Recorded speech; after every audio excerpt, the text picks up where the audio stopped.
அனைவருக்கும் வணக்கம். இன்றைக்கி நான் படிக்க போகிற புத்தகம் சுஜாதா அவர்களின் 567. இந்த மாதிரி நிறைய கதைகள் தெரிஞ்சுக்க மறக்காமல் எல்லாரும் நூல்வாசம் சேனலில் சப்ஸ்கிரைப் பண்ணிக்கோங்க. வாங்க கதைக்குள்ளே போகலாம். அம்மாவுக்கு இதில் இஷ்டம் இல்லை. உனக்கு என்னடி அப்படி அவசரம்? அக்கா இருக்கிறப்போ தங்கைக்கு முதல்ல கல்யாணமா? ஊரில் எல்லாரும் சிரிப்பா. அம்மா, ஊர்னா யாருமா? எல்லாரும் தான். உங்கள் சித்தப்பா, சித்தி, அத்தை, கிச்சு மாமா, என் ஓரகத்தி எல்லாரும் சொல்லி சொல்லி காட்டுவா. மகேஸ்வரி மௌனமாக இருந்தாள். உனக்கு கல்யாண செலவுக்கு இப்போ எங்ககிட்ட காசு இல்லை, அதெல்லாம் சுரேஷ் பார்த்து பாருமா. இருந்தாலும் தாலி சங்கிலி, ரிசப்ஷன் புடவை, கூரை புடவை, குறைந்தபட்சம் 50,000ஆவது வேணுமே.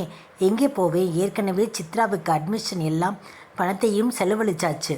நீ ஒரு காசு தர வேண்டாமா? நான் பேங்க்கில் சேர்த்து வச்சுக்க என் சம்பளத்தில் முடியாது முடியாது முடியாது.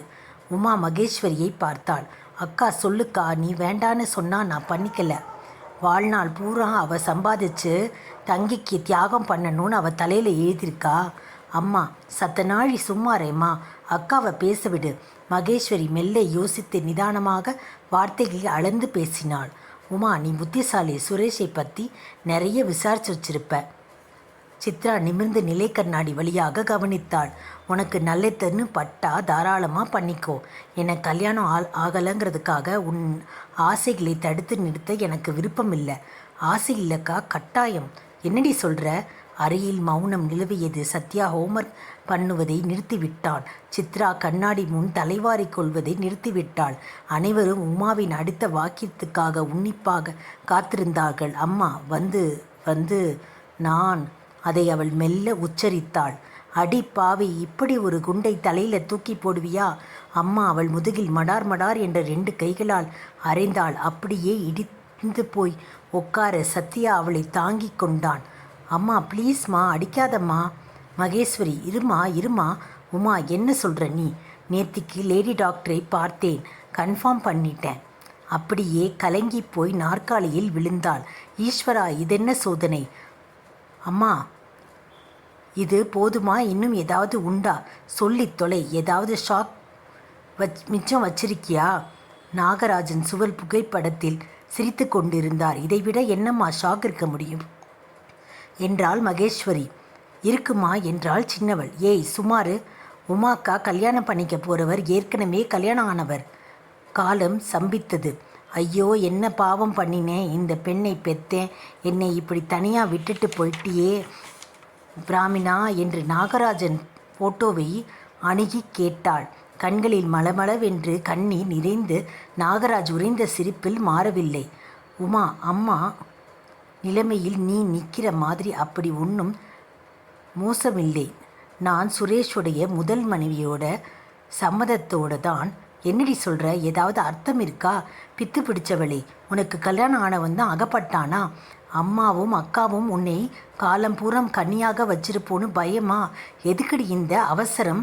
சுரேஷ் ரொம்ப நல்லவருமா. எனக்கு அலறதா சீக்கிரதான்னு தெரியல. உமா, சரியா சொல்லு, யார் இந்த சுரேஷ்? கட்டையில் போகிறவன். மகேஸ்வரி நிதானிக்காமல், பாரு உமா, உன் ப்ரையாரிட்டி என்னன்னு முதல்ல தெரிஞ்சுக்கோ. எத்தனை நாளாச்சு? 2 மாதம். அவனை கல்யாணம் பண்ணிக்கிறியோ இல்லையோ, முதல்ல உன்னை அந்த கலகத்திலேருந்து விடுவிச்சுக்கோ. சுரேஷ் ஒத்துக்க மாட்டார்.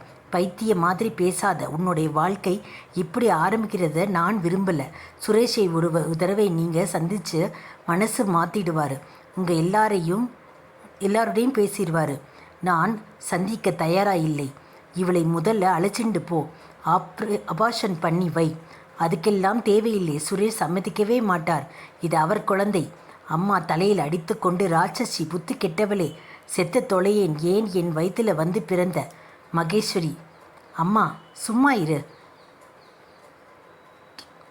ஆல்ரைட் உமா, அவன் நம்பரை கொடு, இப்போ வரவழைச்சு பேசிடலாம்.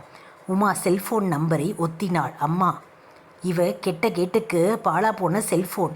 இந்த சனினால தான் வந்தது. சுரேஷ், மகேஸ்வரி அக்கா உங்ககிட்ட பேசுகிறாளாம்.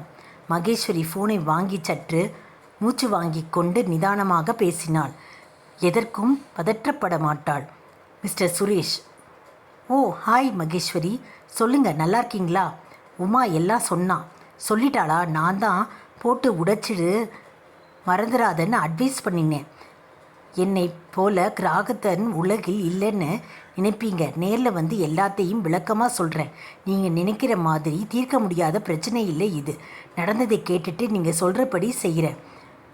உன்னை தவிர உமாவை மறக்க என்னால் முடியாது. நான் அவளை உயிருக்குறாக காதலிக்கிறேன். எந்த சக்தியாலையும் எங்களை பிரிக்க முடியாது. உங்கள் குடும்பத்தில் அத்தனை பேரையும் என்னால் சமாதானம் செய்ய முடியும். ஒரே ஒரு அவகாசம் கொடுங்க. யோசித்தாள். சரி, இப்போ வாங்க. போனை வைத்ததும் அம்மா என்னவாம் என்றாள். அவனை இங்கே வர சொல்லியிருக்கேன். அவன் என்னடி ஜாதி, இதெல்லாம் பார்க்கலை. அம்மா, நான் யாரையும் பார்க்கறதில்ல. செருப்பை கலட்டிக்கிட்டு அடிப்பேன்னு சொல்லு. அந்த நாயை வீட்டுக்குள்ளே சேர்க்காத. பொறுமையாருமா. நம்மாத்து பொண்ணு சைட்லேயும் தப்பு நடந்திருக்கு. உமா கோபத்துடன், அக்கா நீ என்ன சொல்கிற?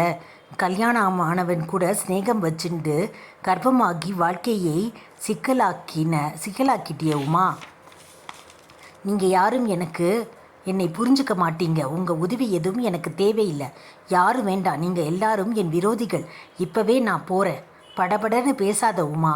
உனக்கு ஏற்பட்டிருக்க ஆபத்தின் பிரம்மாண்டத்தை நீ தெரிஞ்சுக்கணும். உன் அக்கா தானத்திலேருந்து அதை சுட்டி காட்ட உரிமை இருக்கா இல்லையா?